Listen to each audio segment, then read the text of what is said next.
राजीव, जरा यहाँ मायावती की रणनीति जरा बताइए।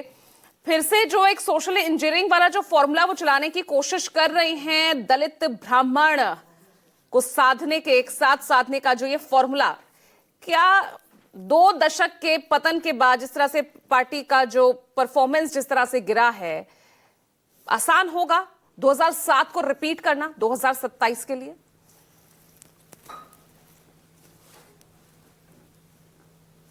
देखिए पूजा,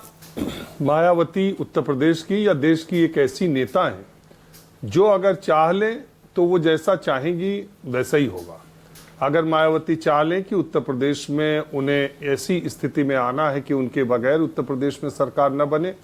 तो यह मायावती की कोशिशों का नतीजा ऐसा हो सकता है कि उत्तर प्रदेश में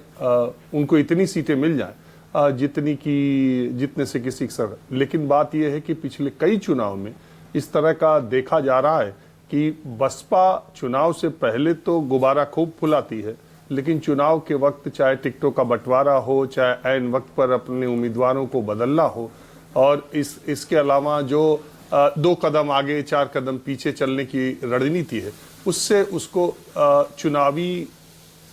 गणित में या चुनावी नफा नुकसान में, अगर आप देखें 2019 में गठबंधन सपा से करने के बाद मायावती की सीटें सीधे 10 हो गई थी और 2024 में 0 हो गई। 2022 के विधानसभा चुनाव में मैं हमेशा एक बात कहता हूं कि पिछले 3 दशकों से जो लोग उत्तर प्रदेश की राजनीति को देखते हैं और जो लोग बसपा के जनाधार को जानते हैं, वो कतई किसी जन्म में ये विश्वास नहीं कर सकते थे कि बसपा सिर्फ एक सीट पर सिमट जाएगी, और वो भी सीट बसपा ने नहीं, वो उम्मीदवार ऐसे हैं जिसमें उनकी जीत का जो प्रतिशत अगर माने वोटों का प्रतिशत, तो उस उम्मीदवार ने अपने बदौलत वो जीत हासिल की थी, पार्टी के कैंडिडेट के तौर पर से ज्यादा व्यक्तिगत। तो बसपा इस स्थिति में कहां पहुंची, जिस तरह से 2022 के चुनाव में समय समय पर दिए हुए टिकट बदले गए, और वो बदले गए तो उसका संदेश क्या गया, और बसपा ने अपना जनाधार धीरे धीरे करते जहां से वो शुरू की, अब करीब करीब वहां तक पहुंचने की दिशा में पहुंच गई है। मैं आज भी ये मानता हूं कि मायावती अगर चाह लेंगी तो उनकी पार्टी को खड़ा होने में कोई ज्यादा वक्त नहीं लगेगा। उनके पास एक बहुत बड़ा बेस वोट बैंक है, और उनके साथ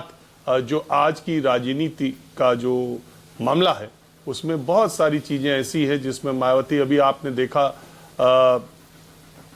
एक फिल्म का जो टीजर आया था, उस पर उस सबसे पहले प्रतिक्रिया देने वाली अगर कोई नेता है, कोई भी नेता, अगर सबसे पहले प्रतिक्रिया उन्होंने दी तो सबसे पहले उन्होंने ही दी। तो वो जब अगर स्ट्रेटजी के हिसाब से चलती हैं तो वो किसी भी हद तक जा सकती हैं और वो कुछ भी कर सकती हैं। लेकिन सवाल है कि पीछे जो हम लोग ट्रैक रिकॉर्ड 2017 के बाद से ही देख रहे हैं, तो उसमें बसपा के खड़े होने के लिए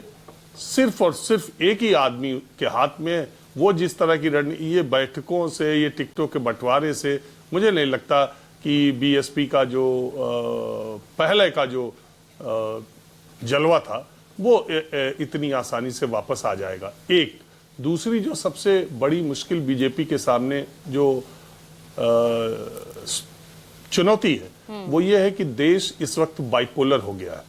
देश 2 तरफा हो गया है, या तो आप पक्ष में हैं या आप सीधे सीधे विपक्ष में हैं। तीसरे पक्ष के लिए अब खास करके चुनावी राजनीति में वो जगह नहीं मिल रही। आप महाराष्ट्र का चुनाव देखें, आप हरियाणा का चुनाव देखें, आप बिहार का चुनाव देखें, आप दिल्ली का चुनाव देखें, आप कोई भी चुनाव उठा के देखें, अभी पश्चिम बंगाल का चुनाव हो रहा है, सारी सीटें 95% सीटें टीएमसी और बीजेपी में ही बटेंगी। आज ही मैं आपको बता दे रहा हूं। इसी तरह से असम में आप देखिएगा, जो सारी सीटें भाजपा और कांग्रेस में ही बटेंगी। तो ये जो 2 तरफा लड़ाई हो रही है, आमने सामने की टक्कर हो रही है, उसमें थर्ड फोर्स के लिए बहुत बड़ा चैलेंज है खड़ा होना। और मुझे नहीं लगता कि अगर इसी तरह से चलता रहा, वैसे मैं हमेशा पहली बात मैंने यही कही है कि ये मायावती के हाथ में है कि वो बसपा को कहां ले जाना चाहती है।